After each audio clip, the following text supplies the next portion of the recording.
तो भाई सबसे पहले पूछना चाहेंगे कि शूद्र क्या है? शूद्र क्या है? शूद्र वर्ण व्यवस्था में बनाई गई 4 जो वर्ण हैं, ब्राह्मण, क्षत्रिय और वैश्य।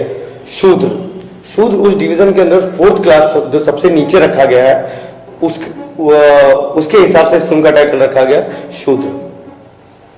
शूद्र में क्या ऐसी खासियत है जो पूरे हिंदुस्तान की आवाम को अपने साथ जोड़ने का एक मैसेज तैयार किया गया है?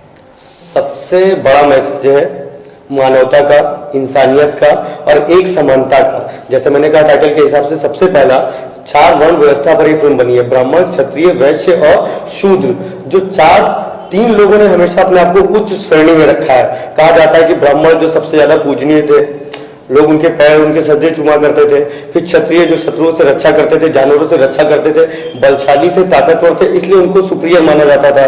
उसके बाद वैश्य जो व्यापार संघ के लोग हैं, जो किसान है, कुम्हार है, जो राजकोष में धन जिनके द्वारा इकट्ठा हुआ करता था। ये आज से नहीं, मुगल साम्राज्य या उससे पहले 16th सेंचुरी BC का कंसेप्ट जब आर्य अनार्य का युद्ध हुआ, उस दौरान की बात बता रहे हैं। उसके बाद शूद्र जो सबसे निचले स्तर पर जिनको माना जाता है, जिनको अछूत कहा जाता है, आज उनको दलित कहने कहा जाता है। तो कई ऐसी श्रेणी में तब्दीलियां हुई हैं। सबसे पहला इनको अछूत, शूद्र, फिर अछूत, फिर हरिजन, फिर दलित, इस तरीके से कई बार इनके नाम का चेंज ओवर हुआ है, पर उसकी जो नीचता है उसको आज भी वैसे ही बरकरार रखी गई है।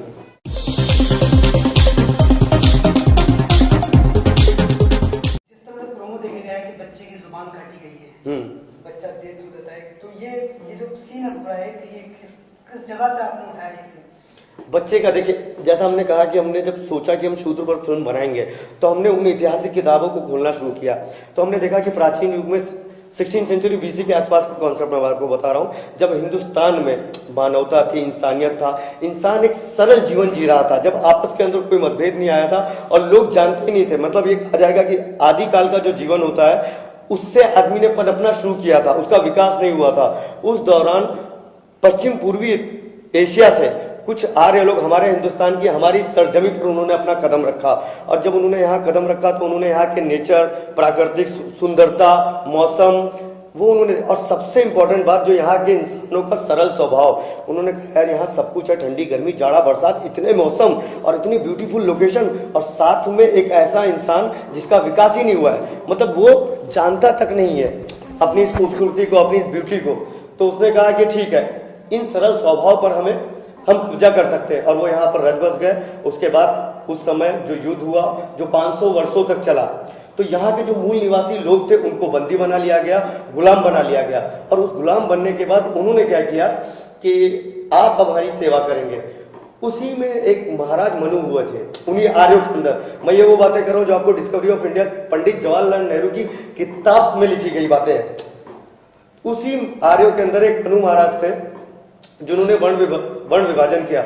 उन्होंने देखा कि यार आने वाले इस असंख्य युग में, जो आने वाला युग है, उसमें जनसंख्या दिन प्रतिदिन इसी तरह बढ़ती जाएगी। अगर आगे आने वाले युग में हमारे पास कोई सिस्टम नहीं हुआ तो हम इस संख्या का, इन लोगों को नेतृत्व कैसे करेंगे? इसलिए एक सिस्टम का होना बहुत जरूरी है। इसलिए हमारे इतिहास में उन्होंने सबसे पहले वर्ण विभाजन किया। उन्होंने अपना जो मनुस्मृति, पहला संविधान, उसको रचा, जिसको मनुस्मृति का नाम दिया गया, और उसमें उन्होंने वर्ण व्यवस्था के अकॉर्डिंगली 4 डिवीजन किए।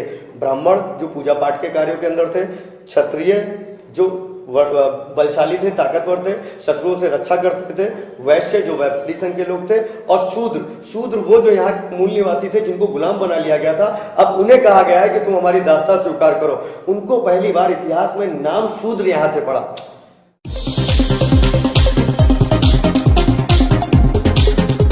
चलने के दौरान जो कदमों के निशान है वो मिटते चले जाए, उस पर कोई स्वर्ण व्यक्ति अपने पैर ना रख दे, उससे पाप ना हो जाए।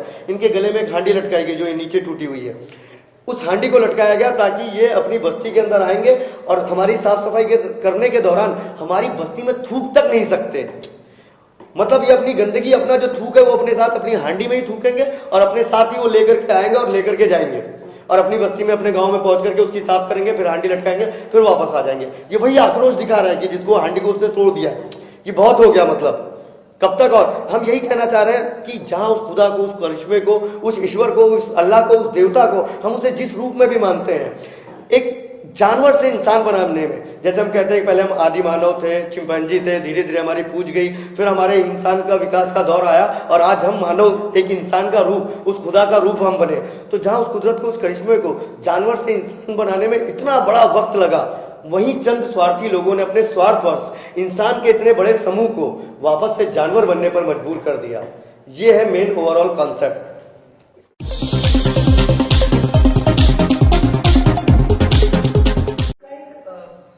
क्या है इसका एक डायलॉग कोई जो शुद्ध पे जैसे गाना वाला प्रमोशन करता है। अच्छा, आपने सुना होगा ना, तो वो उसका बेस्ट पॉइंट क्या है?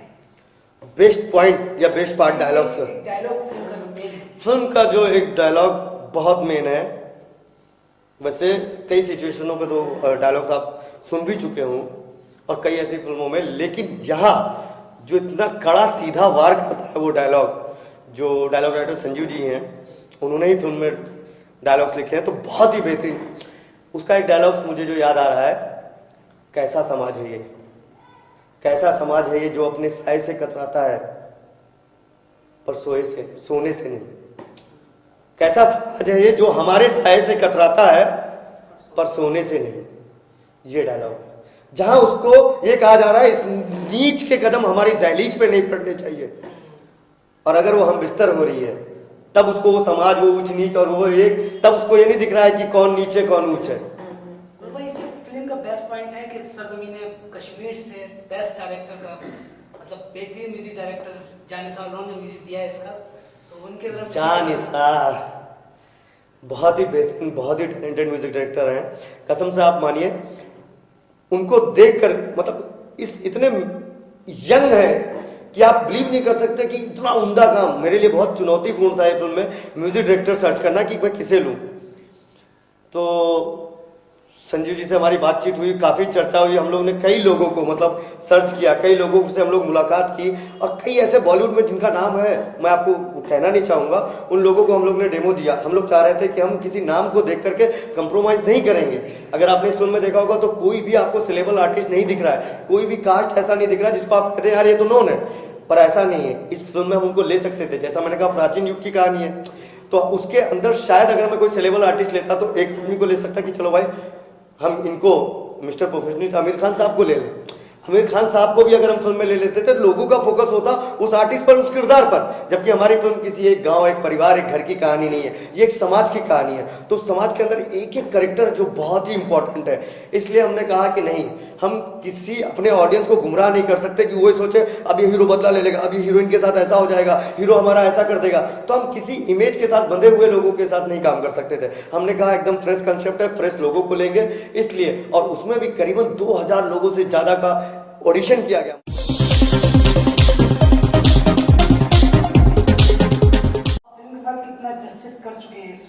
फिल्म के साथ कितना जस्टिस कर चुके हैं आप बिलीव नहीं करेंगे कि जब ये फिल्म हम लोग ने सोचना शुरू किया था, तभी से हमें लगा था कि काफी विवादास्पद है, काफी कंट्रोवर्शियल सब्जेक्ट है, क्या इस पर इतनी पहल की जा सकती है।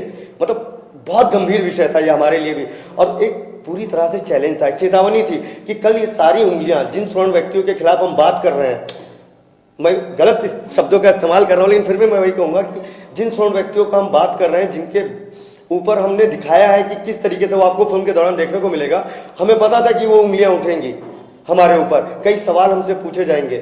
उसके बाद हमने इसकी कितने रिसर्च वर्क किया, कितने डिटेल में जाने के बाद, काम करने के बाद, प्री प्रोडक्शन वर्क में हमने इसके तकरीबन 1.5 साल वक्त दिया है।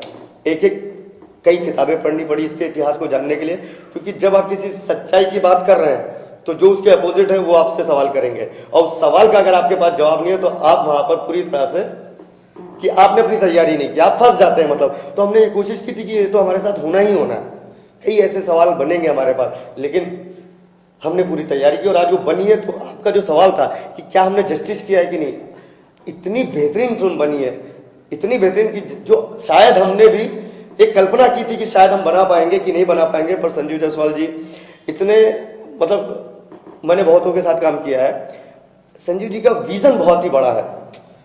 संजीव जी को जो देखने की जो उनकी दूरदृष्टि है वो बहुत बड़ी है। मतलब कई ऐसी गलतियां होते होते हम लोगों से कई बार इतिहास छूट जाता था, पर संजीव जी ने पूरी किताबों को पढ़ा, रिसर्च किया, और उनका जो इन्वॉल्वमेंट था इस फिल्म को लेकर के बता नहीं सकता हूं मैं। उस इन्वॉल्वमेंट का रिजल्ट ऐसा है कि गोवा फिल्म फेस्टिवल में अभी हमारी फिल्म स्क्रीनिंग था नवंबर 27 में, जितने बड़े बड़े लोग वहां पर आए थे जो फिल्म मेकर्स हैं, मतलब उन्होंने फिल्म को इतना अप्रिशिएट किया। हम लोगों को कई ऐसे कमेंट मिले हैं जो शायद हम लोग इंशाल्लाह जब फिल्म रिलीज होगी पोस्टर पर वो कमेंट को हम लोग ऑडियंस को और जनता को रूबरू कराएंगे।